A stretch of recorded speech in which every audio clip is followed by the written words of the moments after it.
আসসালামু আলাইকুম। কেমন আছেন সবাই? আল্লাহর অশেষ রহমতে আমরা কিন্তু ভালো আছি। তো কাছে দূরে যে যেখান থেকে আমার ভিডিওটি দেখছেন, আশা করি আপনারা আল্লাহর রহমতে ভালো আছেন। তো আমি কিন্তু স্কুল থেকে আসার সময় বাজারগুলো নিয়ে আসছিলাম। তো এই যে জায়গায় দুইটা কক মুরগি আছে, 2 কেজি ওজনের আর কি দুইটা। তো এগুলো কিন্তু 260 টাকা কেজি নিচ্ছে।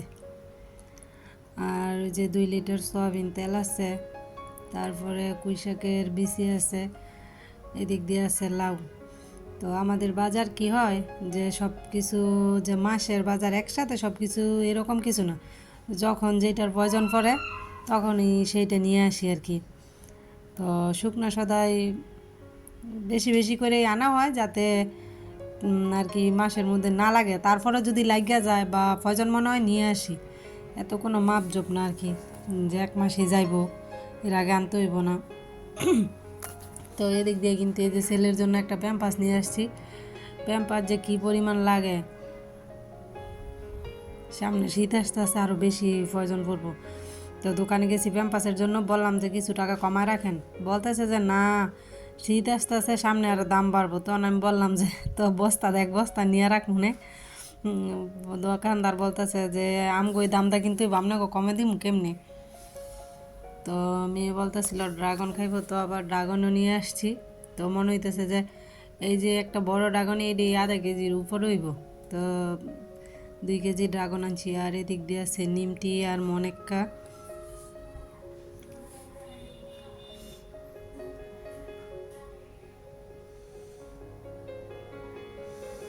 তো আমি বাজারগুলো গুছাই নিলাম, তারপর মুরগিটা কাটছি আর কি। তো কাইটটা ধুইয়া রাখা অন্য সবজিগুলো কাইটটা নিম।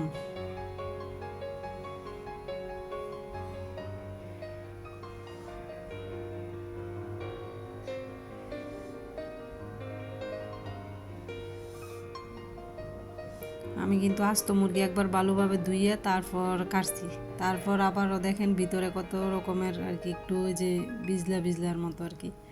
তো ভালো করে ক্লিন করে নিতেছি।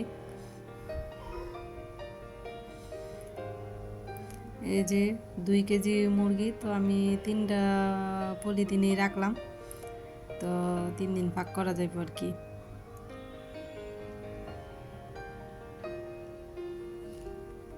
তো এদিক দিয়ে বসে কিন্তু অনেকগুলো লাল শাক ছিল, ধনিয়া পাতা ছিল। তো এগুলো কাটতে কুটতে নিতেছি। তো এগুলো কাটতে কিন্তু বেশ অনেক সময় লাগছিল আমার। ধনিয়া পাতাগুলো একবারে আর কি আমগো এলাকার পাতা, তো খুব সুন্দর গন্ধ পাতাগুলোর মধ্যে। আর শাকগুলো খুব টাটকা। সকাল সকাল বাজারে গেলে আর কি সব টাটকা শাক সবজি পাওয়া যায়। তো যেদিন দুপুরের পরে যাই তখন ভালো সবজি পাওয়া যায় না। আর সকাল সকাল যেদিন যাই ওই দিন কিন্তু খুব ভালো ভালো সবজি তরকারি পাওয়া যায়। যে শাকগুলো কিন্তু খুবই সুন্দর ছিল দেখতে। তো শাক কিন্তু বেশ অনেকগুলো নি, তো সবগুলো একদিনে পাক করলে খাওয়া হইব না। তো শাক অর্ধেক কুটটা অর্ধেকটি রান্না করবো আর অর্ধেকটি রেখে দিব, পরে একদিন রান্না করবো আর কি।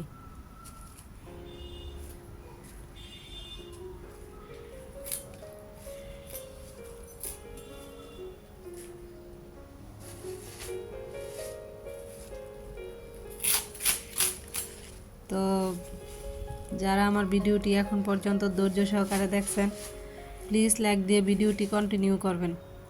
আপনার একটি লাইক আমার ভিডিওটি আরও অনেকের কাছে পৌঁছে দিতে সাহায্য করবে। আপনি একটি লাইক করলে আপনার কোনো ক্ষতি হবে না, বরং আমার অনেকটা উপকার হবে আর কি। তো সেই দিক থেকে আপনি চাইলে কিন্তু পারেন আমার এই উপকারটুকু করতে, যে একটা লাইক দিয়ে দিলে আমার চ্যানেলটা হয়তো বা একটু সামনে আগাইব। তো যারা আমার চ্যানেলটা সাবস্ক্রাইব করে নিয়েছেন তাদেরকে অসংখ্য ধন্যবাদ। আর যারা আমার চ্যানেলে নতুন, চ্যানেলটা সাবস্ক্রাইব করেননি, যদি আপনাদের কাছে এরকম লাইফস্টাইল ব্লগ ভালো লাগে, প্লিজ চ্যানেলটা সাবস্ক্রাইব করে পাশে থেকে যাবেন। তো আমার কাটাকুটি শেষ এদিক দিয়ে। এখন এগুলো ময়লার বালতিতে তুলে রাখবো। তো মেয়েদের জন্য আবার ড্রাগনও নিয়ে নিছি, কাটতে দিব আর কি। তো ড্রাগনের কালারটা মাশাআল্লাহ, খাইতেও কিন্তু খুবই সুস্বাদু ছিল, মিষ্টি ছিল ড্রাগনটা।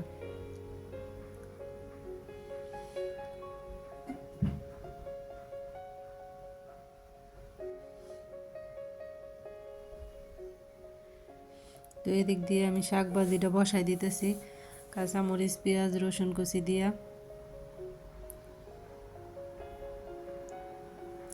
তো শাকটা কিন্তু আগেই আমি একটু পাপ দিয়ে সিদ্ধ করে নিচ্ছি। তো এখন আর রান্না করতে বেশি সময় লাগবে না, যেহেতু একটু পাপ দিয়ে নিছি। এখন শুধু তেলে দিয়ে একটু নাড়াচাড়া করে নিলেই হবে আর কি।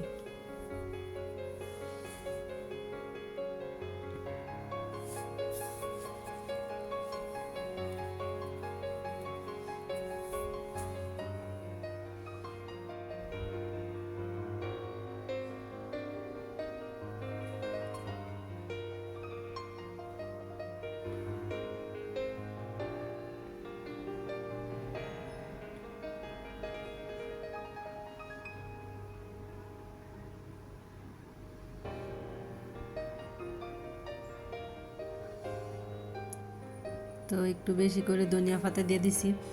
এই দিনের সবজিতে কি হয়, আমার ধনিয়া পাতা না দিলে খাইতে ভালো লাগে না, মনে হয় যে আমার সব তরকারিতে এটা দিতেই হইব।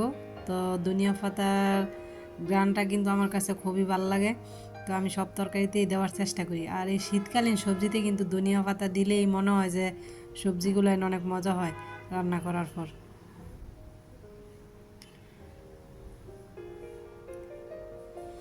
শাক রান্না শেষ, এখন আমি এটা একটু বাইরে রেখে তারপর অন্য তরকারি বসাবো আর কি। তো আমি কিন্তু কবিও কুইটে নিয়েছি, সেটা আর আপনাদের সাথে শেয়ার করলাম না। তো মাছ ভাজতে বসাই দিছি, মাছ ভাজা হইলে তারপর কবিগুলো সুন্দর করে ভাজা নিব আর কি।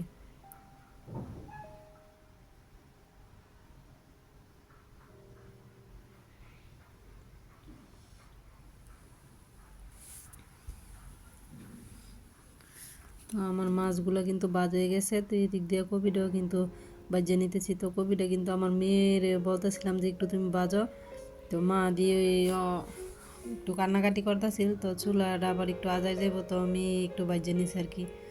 তো কাছে থেকে মেয়ের আমি আবার একটু দেখাই দিতেছিলাম যে এটার পরে এটা দেও।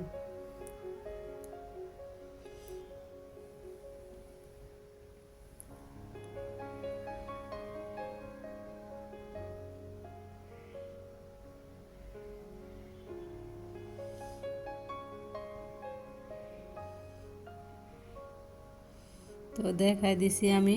তো আজকের তরকারিটা কিন্তু মেয়ে রান্না করছে, আমি কাছে ছিলাম, ওরা বলতেছিলাম কোনটা করতে ওটুকু দিতে আর কি। তো কিন্তু এক এক করে সব কিছু দিয়ে নিতেছিল। তো এই যে দিক দিয়ে কিন্তু মরিচ হলুদ কষানো হয়ে গেছে, এখন কপিগুলো দিয়া একটু কষাই নেব।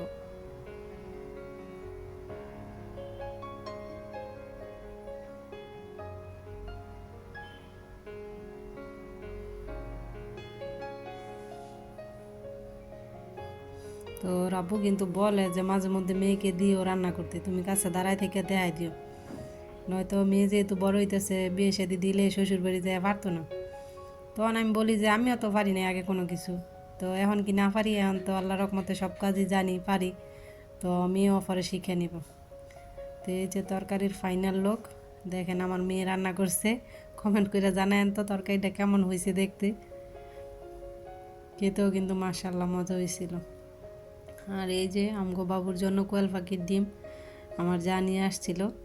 তো এই যে কোয়েল পাখির ডিমের ক্যারেটটা কিন্তু খুবই সুন্দর লাগে, কিউট একবারে, ছোট ছোট ডিম রাখার। তো ডিমগুলো জাকিতে তুলে নিলাম। তো সবাই ভালো থাকবেন, আমাদের জন্য দোয়া করবেন। পরবর্তীতে নতুন কোনো ব্লগে দেখা হবে। আল্লাহ হাফেজ।